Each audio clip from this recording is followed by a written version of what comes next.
তো ভিউয়ার্স, আমাদের একটা 2 তলা ফাউন্ডেশনের বিল্ডিংয়ের কাজ চলতেছে।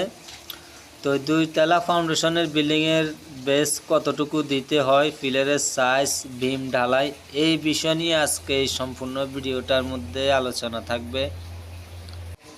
আমাদের এখানে বিল্ডিংয়ের চারপাশে যে 4টে পিলার রয়েছে এগুলার বেসের মাটি কাটা হয়েছে 4 ফিট প্লাস 4 ফিট, আর মাঝখানে যে বেসগুলা দেয়া হয়েছে এগুলা 4 ফিট 6 ইঞ্চি করে, আর সম্পূর্ণ বেসগুলা আমাদের মাটির হাইট কাটা হয়েছে 3.5 ফিট।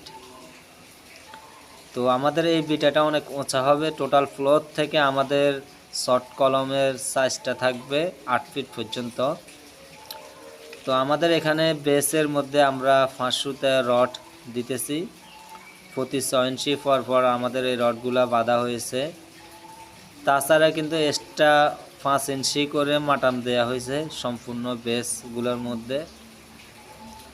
তো আমরা কিন্তু বেসের সাইজ রেখেছি 4 ফিট প্লাস 4 ফিট, কিন্তু আমরা মাটিগুলো আরও 2 ইঞ্চি করে বেশি মাটি কাটা হয়েছে, 2 থেকে 3 ইঞ্চির মতো, যেন রডের চারপাশে কাভারিং থাকে। এর মধ্যে 3 ইঞ্চি সিসি ঢালাই করে কিন্তু আমরা এই বেসগুলা ঢালাই দিতেছি। এখানে 3 ইঞ্চি করে আবার কিন্তু ব্লক দেয়া রয়েছে, সিসি ব্লক। তো আমাদের এখন বিমের কাজ চলতেছে। আজকে আসলে বৃষ্টি হইতেছে, কাজ বন্ধ রয়েছে বৃষ্টির কারণে। তো আমাদের সম্পূর্ণ বিম ঢালাই হয়ে গেছে। আমাদের বিমের সাইজটা হচ্ছে 10 ইঞ্চি প্লাস 10 ইঞ্চি। প্রত্যেকটা বিমের মধ্যে কিন্তু 5 সুতা রড রয়েছে, আর এই বিল্ডিংটার মধ্যে 9টা রুম রয়েছে। তো এই বিল্ডিংটা নিয়ে অবশ্যই আপনাদের জন্য সম্পূর্ণ আরেকটা ভিডিও তৈরি করব।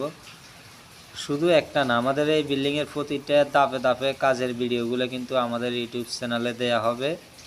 তো এর মধ্যে কিন্তু অনেক কাজগুলো প্রতিটা ধাপে ধাপে ভিডিও দেয়া রয়েছে। তো আপনারা যারা বিল্ডিং করবেন ভাবতেছেন অবশ্যই আমাদের নিয়মিত ভিডিওগুলো দেখার জন্য চেষ্টা করবেন।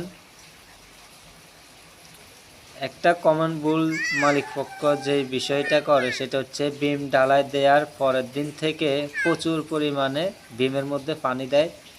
এই পানি দিলে কিন্তু আপনার বালুগুলা নামবে, তাহলে কিন্তু বিমের জন্য ক্ষতিকারক।